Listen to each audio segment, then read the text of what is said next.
Hi, everyone, and welcome to the meeting on the MESA's plenary discussion on the evolution of commercial cell therapy. We're meeting virtually this year, and I have the honor to moderate the panel of distinguished cell therapy leaders. My name is Ann Lee, and I'm head of cell therapy development and operations at Bristol-Myers Squibb. I've been in the pharma industry for more than 30 years and have worked across a number of different modalities. And I've been in cell therapy for the past 3 years. This, I can honestly say, is the most exhilarating, intellectually stimulating, dynamic, and challenging experience that I've actually had.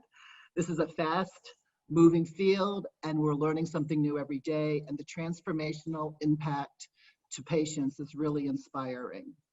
For today's discussion, we will touch on 3 main topics. Global commercialization of autologous cell therapy products, T-cell based therapies for solid tumors, benefits of an allogeneic platform enabling off-the-shelf products, and we'll be looking into the future and ask our cell therapy leaders to prognosticate. Okay, so with that, why don't we get started? Maybe first I'll ask each of you to introduce yourselves and describe your focus and the role of your company in the cell therapy field. How about if we start with Kristin? Great, thank you so much, Anne. Hello, everyone. I am so happy to be joining this distinguished panel and excited for this year's meeting on the MESA. I'm Kristin Yarema. I'm Atara Biotherapeutics Chief Commercial Officer.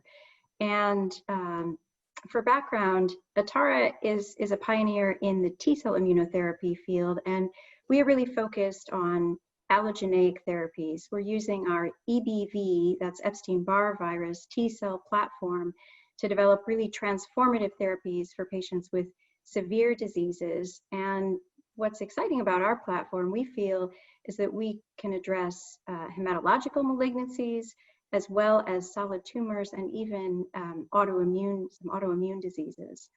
Right now we have a lead program in phase 3 clinical development called tabelecleucel.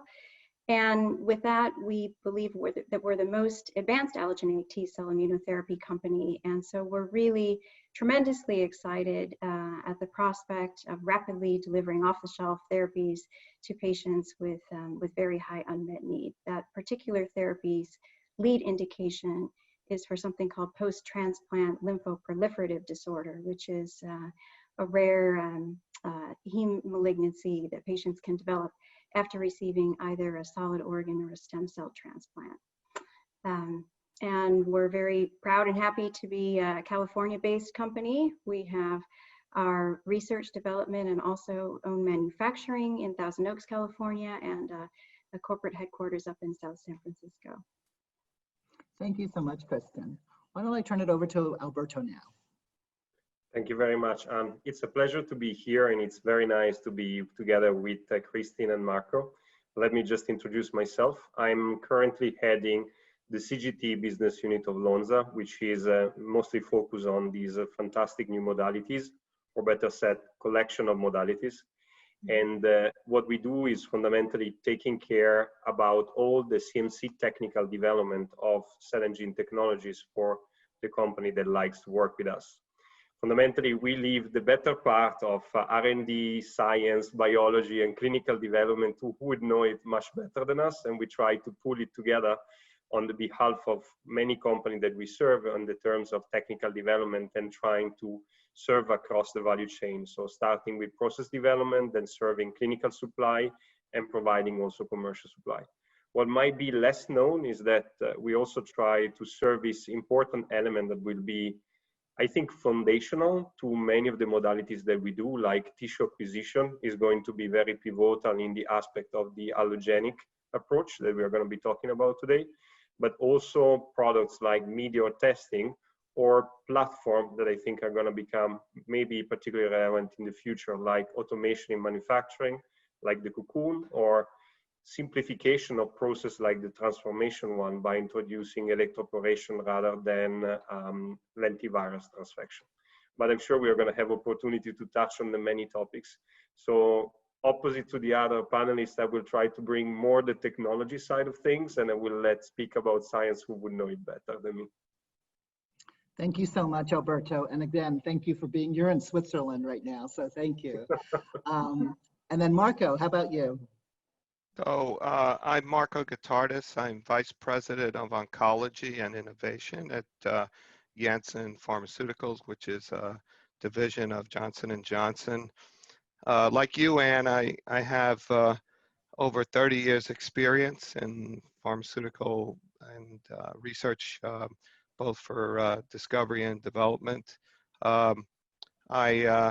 I was heading up the whole portfolio for prostate cancer, and that's a very interesting tumor type, you know, potentially for cell therapies in the future, just because of the nature of nice lineage-specific antigens that you can use in that space. But in my new role, actually, in innovation, I look at different platforms in cell therapy to see how they can join in with what we have at Janssen right now. And it's been very exciting because you know, the company went from nothing in terms of cell therapy, I think, and you know, did it a very interesting way in terms of the Legend acquisition of the BCMA CAR T, and then starting from scratch, actually built up the commercial capabilities to actually do it in the United States and actually get the IND in the United States in a record amount of time, transferred from China. And I'm not supposed to talk about results, but anyway, we're very pleased with that, and that formed the basis of us getting into different types of technologies like allogenic T cells, different types of gene editing, and you know, we signed a deal with Fate to actually look for allogenics from iPSCs and NK cells. So we're very excited about that collaboration with them, and that seems one of the promising areas actually when you're talking about allogenic cells. So that's about it. I hope I didn't talk too long, but I'm happy to be here. Great, thank you. So let me ask you all a question. When you look at all of the learnings and even the mistakes from the companies who have successfully commercialized their cell therapy products, how are you leveraging those lessons to develop your own products? So why don't we start with Kristin and go back in the same order. Kristin? Sure thing. Thank you, Anne. Look, I don't know about mistakes, but I think certainly, you know, there are some learnings. Cell therapies are tremendously exciting, and it's really clear that, you know, saying that they presented an important advance is really an understatement, right? We have seen transformative results from some of these cell therapies. You know, I think what we see is the next frontier is the tragedy today is that not enough patients can really benefit from these therapies. And a lot of that has to do with some of the challenges and limitations of autologous therapies, whether it's, you know, the cost of manufacturing or challenges with supply and delivery or variability in the starting material and, you know, and needing to get a quality, you know, product in time for the patient who to benefit from it. So I think the learning for us is that we really see allogeneic cell therapy as what patients need and what we need to support in order to bring, you know, the promise of cell therapy to as many patients as can possibly benefit from it. So, you know, that's where we feel that our EBV T cell platform can be really helpful because those cells naturally have characteristics that enable them to traffic, to expand, and to persist such that they can, you know, be applicable not just in the liquid tumor setting where we have, you know, great experience already with autologous cell therapies, but also potentially in solid tumors. And we have a very early program against the mesothelin target. It was just, the IND was just cleared by FDA very recently, as well as in autoimmune disease, where we have a product called ATA188, which it uses the EBV-specific T cell platform to treat patients with progressive multiple sclerosis. And we have seen sustained disability improvement with the results of our phase 1A study that has just completed. And we think that's pretty remarkable because, you know, multiple sclerosis, chronic autoimmune disease is not a place where we hear the words disability improvement very often. So, you know, we like what allogeneic cells have the potential to do, and we like that they have the potential to be readily accessible to, again, you know, many patients at the scale that would be necessary to treat a disease like multiple sclerosis with potentially, you know, tens or even hundreds of thousands of patients. Yep. But what lessons have you learned so far from allogeneic cells what mistakes or Well, that's what I'm learnings? saying. I'm not saying that there are mistakes. You know, I think, Okay.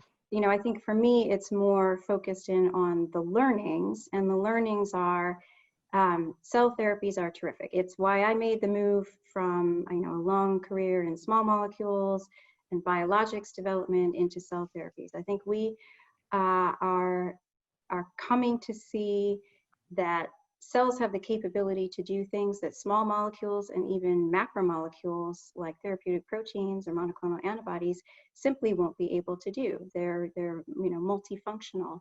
And so it's how do we, you know, build upon the promise of what we've seen in the autologous space and think about, you know, bringing that, you know, at scale to help patients not only with, you know, advanced disease or rare disease, but potentially grievous illnesses with much higher prevalence.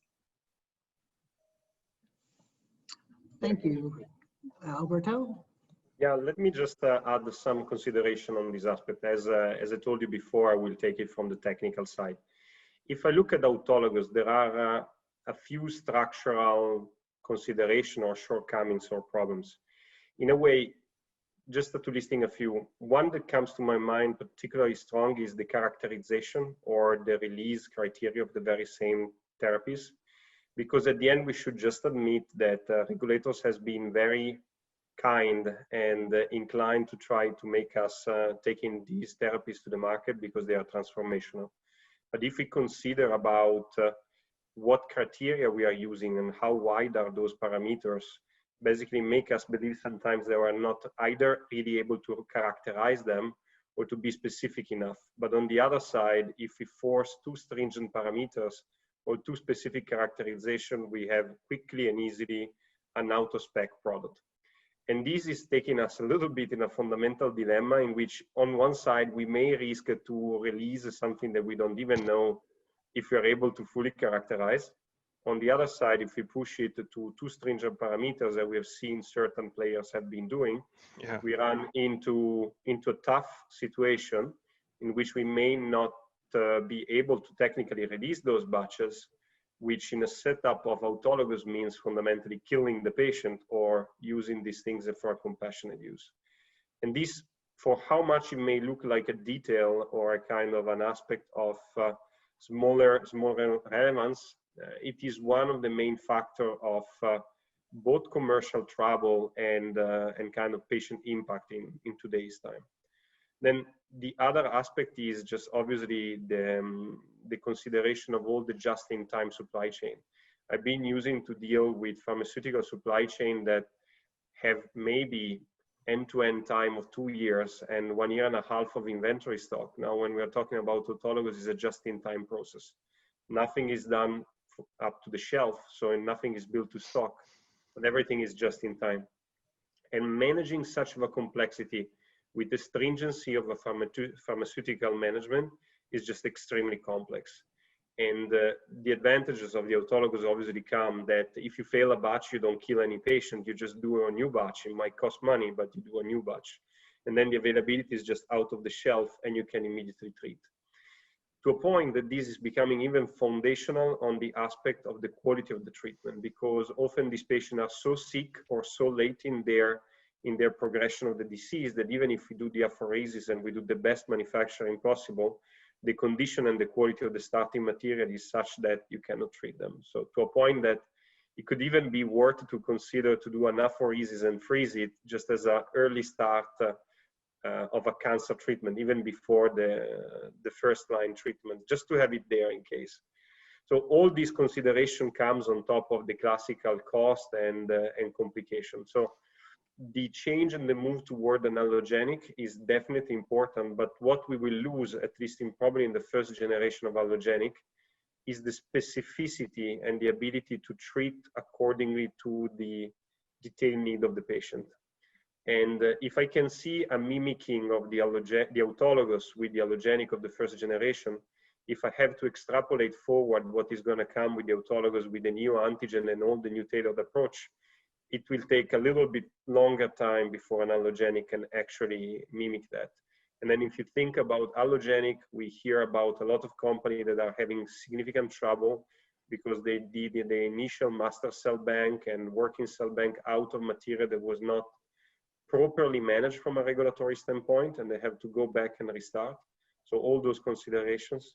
And then from a characterization and specification standpoint, the expectations are super high, so super stringent, because this is not a just-in-time, it's not one batch, one patient, but it's one batch, multiple patient. The complexity of the QC, the characterization and the releases just get to a different level.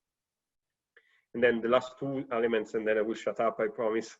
But I believe that it's important to elevate that the allogenic up to now has always been done like a large-scale autologous, I mean, 2D surface growth, a lot of cell stacks. And this is just not scalable, very painful, and extremely ineffective. Let it alone the shortages of raw material that the industry is experiencing now. But if you just need to look forward, there is no way around than to go in the 3D bioreactor manufacturing, which is going to be the least of the problem. The real technical issue will become in the online filling, online inspection, and online freezing, because we know that cells are not very happy to sit there and wait for a long time. So there is a lot around allogenic to really take to industrialization that really will require attention, on top of the fact that probably at the level of innovation, they always will come with a little of lag in terms of the therapeutic aspiration they will have. And Anne, if you would like to ask me about viral vector, we do it, but a little later. I give back some time to the other panelists. We'll come back to that. And then maybe I'll ask Marco to speak. And then I think, just based on what Alberto was saying and with Kristin, I mean, I think the issue, the potential downside of allo is really the graft versus host rejection, right? And so how do we really make sure that that is not happening? And so that's the trade-off, I would think so. But we'll come back to those. But go ahead, Marco. How would you?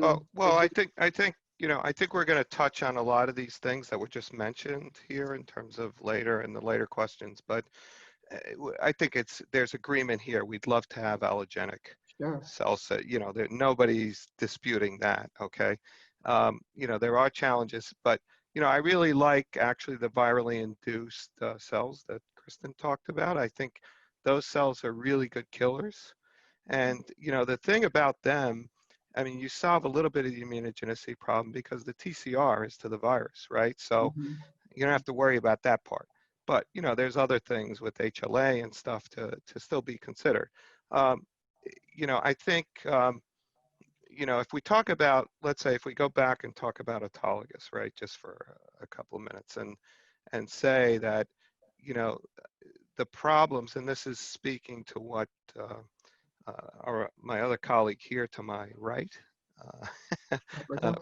Roberto was talking about, Alberto, right? Yeah. Alberto was talking about that. There's a lot of challenges when you get to the commercial level, and lentivirus is a nightmare. Okay, it's expensive. It for the cost of goods, that's a big chunk of the cost of goods, right? And And the kind of let's say parameters that China will allow you to do are very different than what EMEA in the United States will let you do. So that's one big thing. There's a lot of difference in terms of different areas of the world in terms of how they regulate that. I think that it's one of those things where with patients also, like was mentioned by Alberto before and Kristin, that some patients actually might not benefit from autologous from their own cells because they might not have enough. I'll give the example of prostate cancer patients. With them, they've been beat up with chemotherapy. They're old men like me. And, if you look at even their T cell counts, you don't see a lot of CD8, you see a lot of CD4s, which is, I'm not saying that's bad, but they definitely have a different milieu. So, some of their counts are low. So it's not like autologous right now is one size fits all. And we're probably going to miss a lot of patients in terms of the ones we can be selective for. So I think the lessons that we're learning is that autologous is not the answer to everything, and we're not going to be able to get around these cost of good things. Even if we do certain improvements in manufacturing, it's still going to be very high. Correct.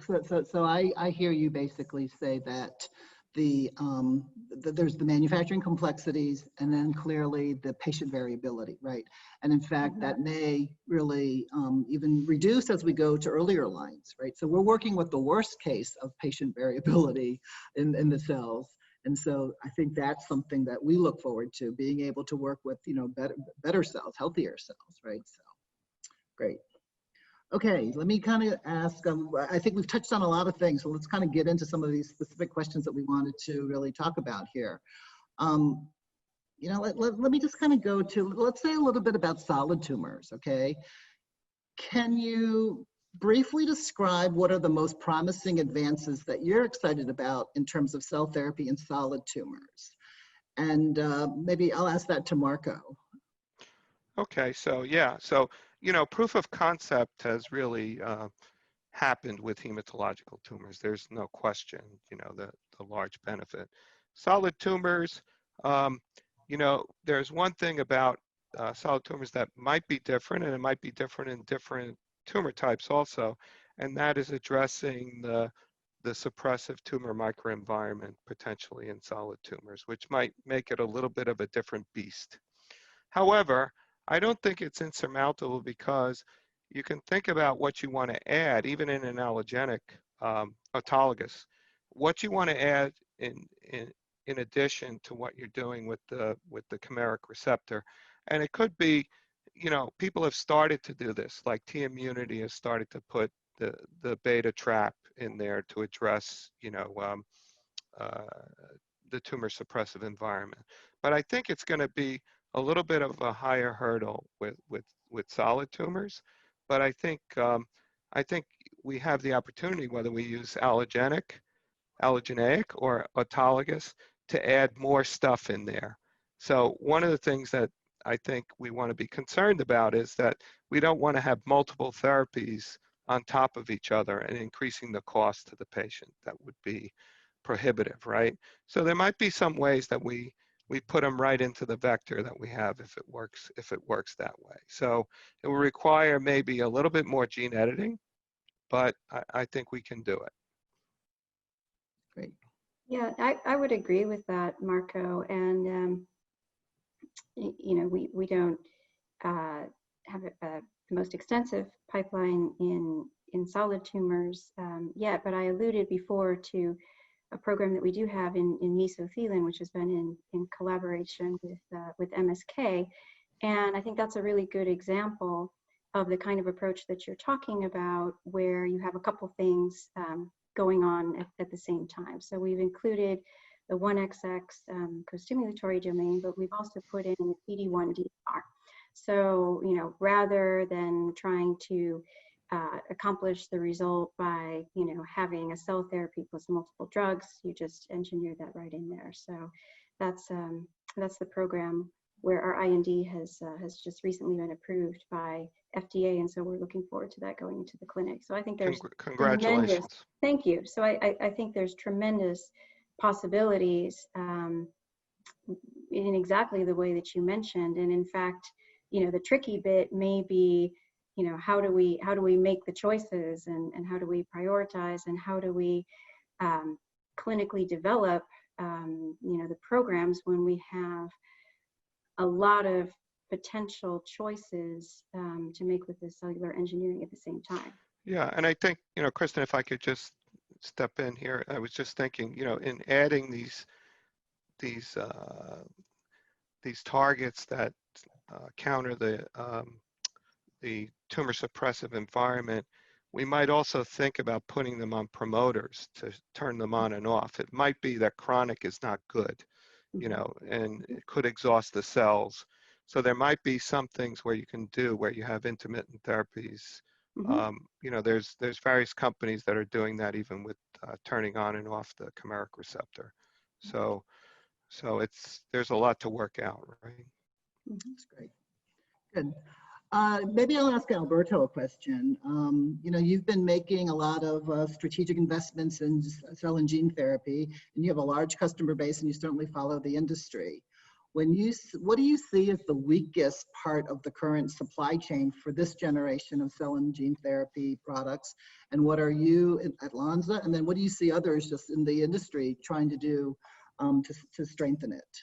Yeah, it's a very good question. And I'm coming from a long experience into supporting different organizations in developing and scaling up their recombinant protein setup. And the astonishing immediate realization is when you move yourself into cell and gene technologies, is just that it's a collection of so many different things, but not only so many different modalities, but even within the modalities, it's so diverse. And again, it's a perspective, maybe not only from a technical side, technical development side, but also from a biological approach side. So if you're in a monoclonal or a recombinant setup, you just have the classical producer cell line. You have your protein, more or less complex. Most of the time is a monoclonal antibody. Most of the time you don't even care what it does. You produce it in the same way, and a batch is equal to the other. It's a cookie cutter, and so you just have a very standardized, let's call it platform, and you just crank through batch after the batch, and you can apply the simplicity of an industrialization scale. When you get into these processes, reality is that every single process is a bit one of a kind, and only very recently we are starting to converge toward more similar processes, but still intimately different on aspects that make them enough different not to be immediately comparable. And this creates a complexity, because the problem that we are solving is not really an industrialization, but is a mass customization, in which we are developing a tailored process for every single individual product, and at times also at every single individual patient. And so the robustness of the process become immediately impaired, because every new process builds not as much as in a complete industrialized process on the previous experiences. And so what we have learned out of that is that there is nothing like good process development, because really spending the time upfront in understanding what we are going to do is so essential to define the longer term outcome.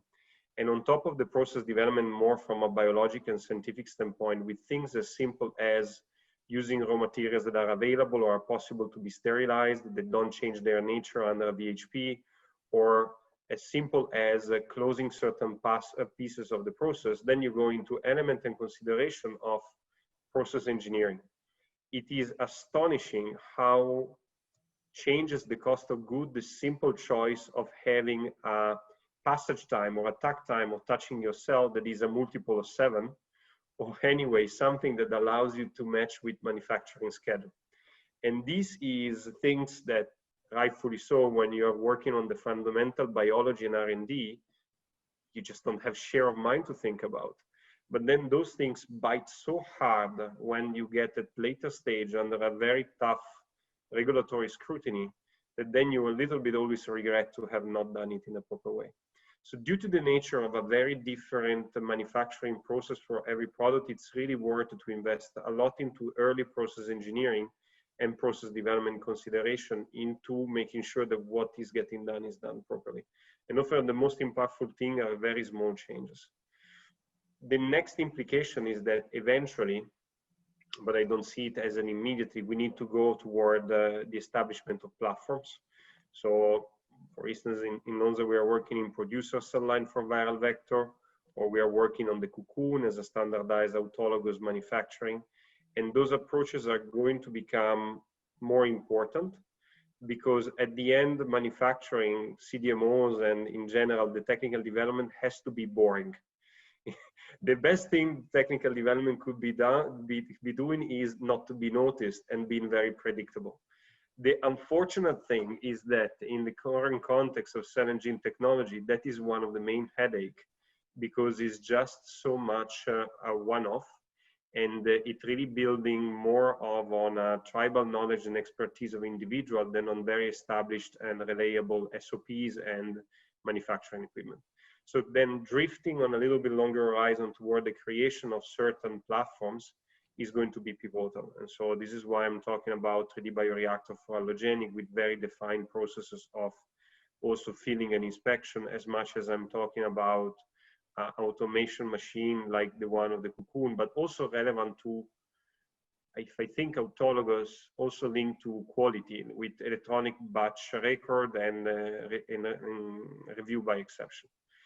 So all in all, just to conclude it, those are the two important aspects that then by not being yet tamed by the industry have a strong implication on the need for talent, which make it very, very complicated, not only to find talent, but even if you find good raw talent, to training them into be able to perform these processes.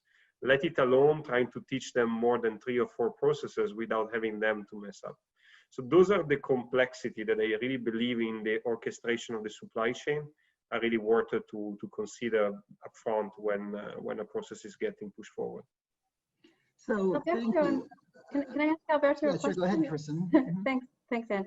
You know, I'd just like to follow up on the first topic that you mentioned, which is, you know, the need or the sage advice, you know, to make the investments early in the process development, and that, you know, I'm sure feels like a tension. I'm curious in your, you know, in your discussion with all your different clients, and as they come to you, you know, we've got a great idea for cell therapy, and we need your help here.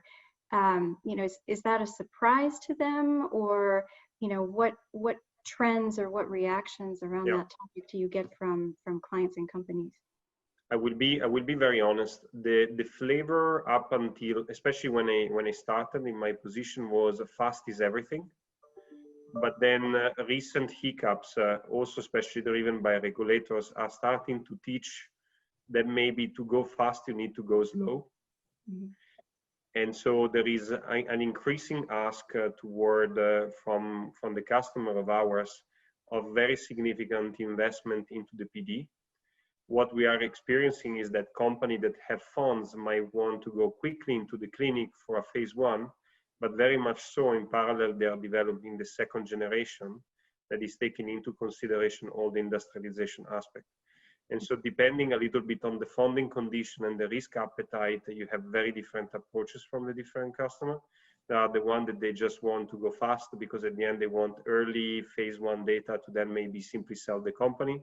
Mm-hmm. There are the one that instead are very much believing they need to do early investment. And there are the one that can afford the money of doing the two things in parallel and take that choice. But if I have just to give you a flavor about where the industry is moving from, fast, it's only thing that matter, is going toward a little bit, a fair share of customers is asking, how do we do this right? Which is probably a good way to approach it. Mm-hmm. Yeah, no, absolutely. I mean, what I take away from what you're saying, Alberto, is essentially like three things, right? There's really, to your last point, I mean, there's really a different level of technical development, process development that's needed for smaller scale type studies to get you to phase 1 versus what's really going to then be needed for commercialization, right?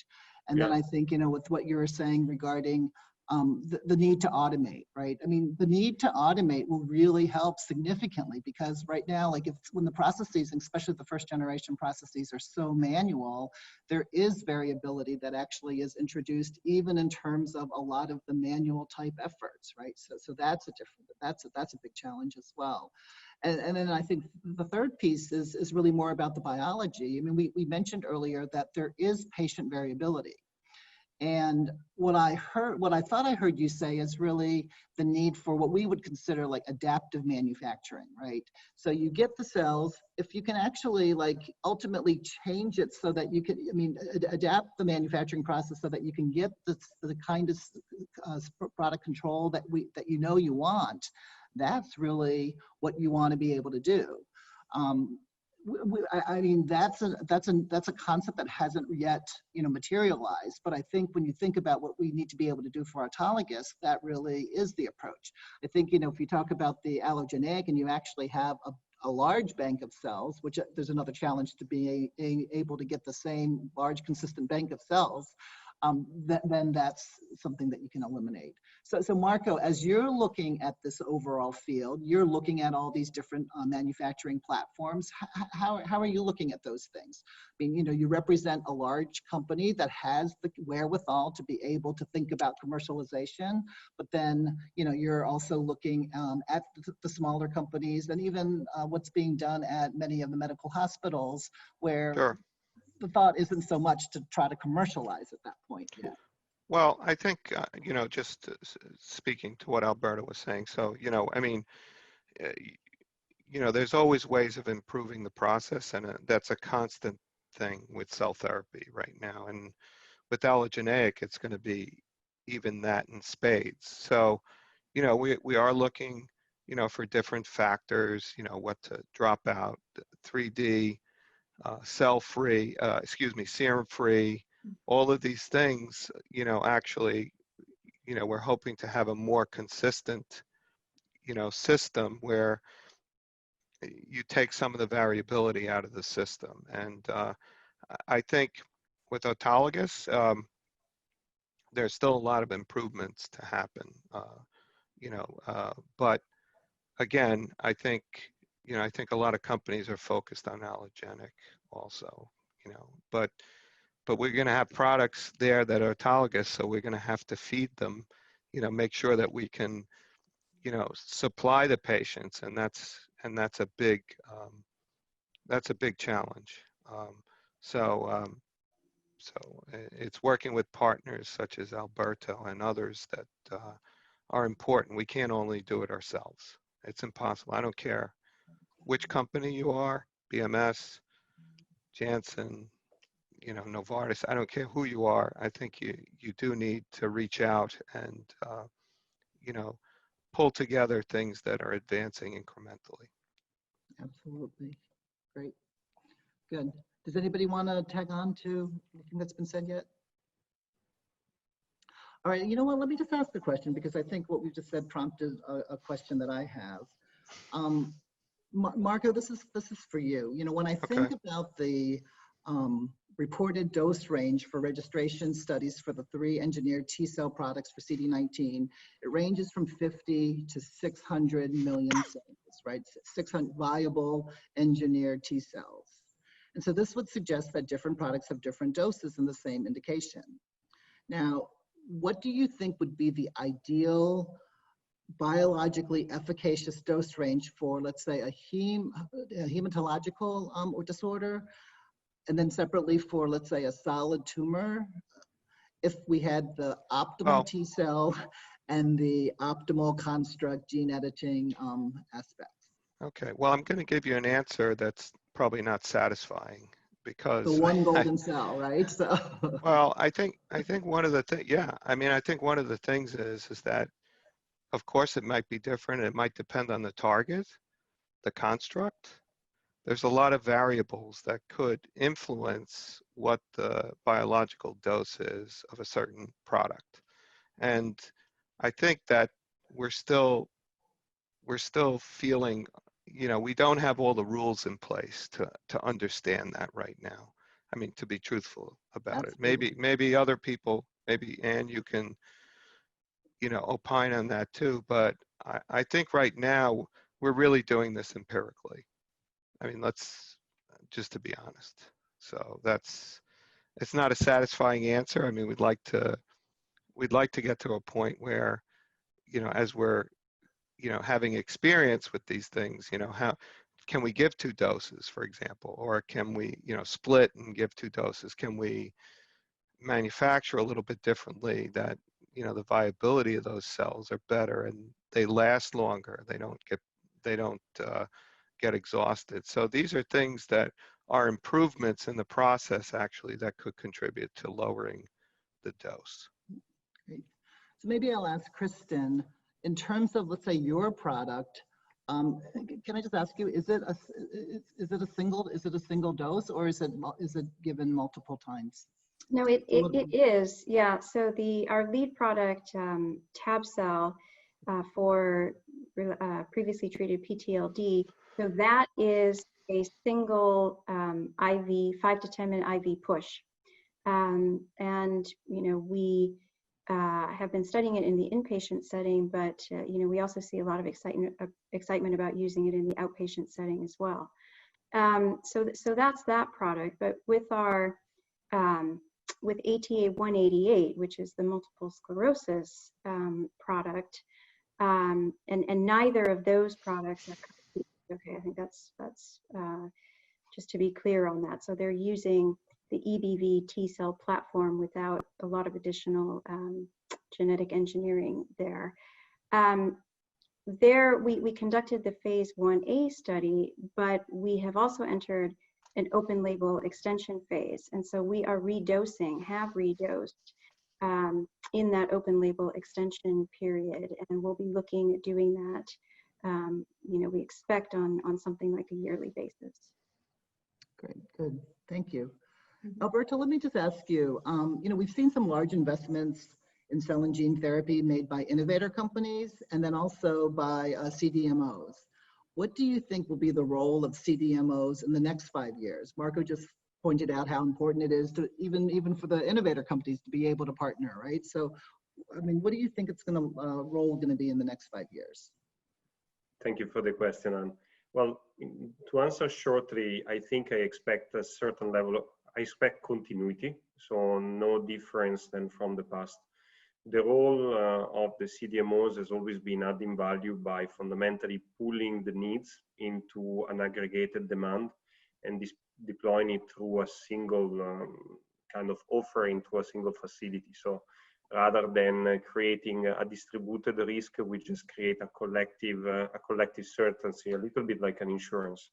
So I always see that there will be smaller companies for which there will not make much sense to invest a significant part of their capital into building the facility, but even more so recruiting, training, and upkeeping a workforce that for the most time will be idle. So the business model is pretty simple. So the value creation is down to an easier de-risk, cheaper in the sense of avoidance of capex approach to having an opportunity to bring the products to the market. And I see these to stay. Then there is a lot of attention and focus on cell and gene technologies, and I would argue that competition is good. It will just create multiple pillars to support a market that is growing in a vibrant way. The thing that I would see is actually the fact that, like in mammalian, we will see a pretty important growth where there will be dynamics in which at first the big player will start to build their own facility, especially the big pharma has a justification for internal build if they have a meaningful pipeline. But then we will see that often there will be a challenge in their optimization. So we might starting to see also sales of asset in between different players. but that's maybe less relevant for the audience. So I believe that the model and the offering will stay. It's just a nice way to simplify the life for smaller organization, and it's just a nice way to de-risk distribute the manufacturing for larger organizations. The conclusion is that all in all, we will see an increasing deployment of capacity. I don't see this slowing down anytime soon. Yeah. The challenge is that I see is that all in all, I will see an increasing struggle of well using this capacity, which will have an impact into potentially the cost of goods, but more so into the complexity of really managing the workforce. Particularly so, and then I conclude here, if we believe that these therapies are curative, because one thing is to ramp up the production of insulin or production of anti-rheumatoid therapies, and you stay there. So you ramp it up and you stay there constant. If we believe these therapies are going to be curative, we are going to have pretty rapid spikes to treat the prevalence, and then it will go down to the incidence. Now, if we talk about cancer, these phenomena is going to be less important. But if we think about chronic diseases, just to mention a couple, like rheumatoid arthritis, or more likely so, diabetes or hemophilia, those therapies will kind of have a very strange demand and supply curve that could put at distress the classical manufacturing model of growing supply up to a certain plateau and then maintain it there for several years. So it will be a little bit more roller coaster. It's a roller coaster, all right. Hey, I'm looking at the time, and we're actually, we've been having so much fun that the time's certainly going. Let me kind of do a speed round and ask you to gaze into your crystal ball. And let me just ask you, what is the next cell type to be commercialized as a product in cell therapy? How about we start with Marco, and then we'll go to Alberto, and then Kristin. I think the NK CAR Ts, they hold some advantages. People, like Fate are doing them from iPSCs. There's less immunogenicity. There's a couple of things to consider, right, about fratricide potentially with endogenous NK cells that are there. But I think that's probably the easiest one to do right now with less maybe genetic manipulations. And so I think, Takeda already has a trial in CD19 in Japan, and there's other players that are looking at this space. So I think that might be the next one. Okay, Alberto, what do you think? For once, I will be brief. I believe mesenchymal stem cell, even if they are not relevant for cancer, but I believe they are about to come to market in a very meaningful way. They will do a comeback. And then, yes, I believe NK. Great. Yeah, so Alberto, you stole my thunder. I was going to say, we have to look at Mesoblast. I believe their PDUFA date is coming up on, September 30th. And, what I think is really interesting about that product and that company is, that is an allogeneic therapy derived from donor cells, and they are working with this kind of library or inventory approach. So in some ways it's a little bit resonant with what we're doing, where they're investing in lots of different cells rather than just a single, if you will, master cell line, that would be used for all patients. There's a certain degree of very limited selection or limited matching there. So I think should they receive approval, and of course the ODAC back in August was positive, that would be validation that perhaps that is a viable way to go, that maybe has attracted a little less attention than than the approach of maybe starting with a single cell line. So that'll definitely be one to watch. Great, good. All right, let's ask our last question, and I'll start with Marco. What excites you most about the promise of cell therapy over the next 5 years? And on a positive. Oh yeah, well, we've had tremendous amount of success, you know, and just amazing efficacy with these.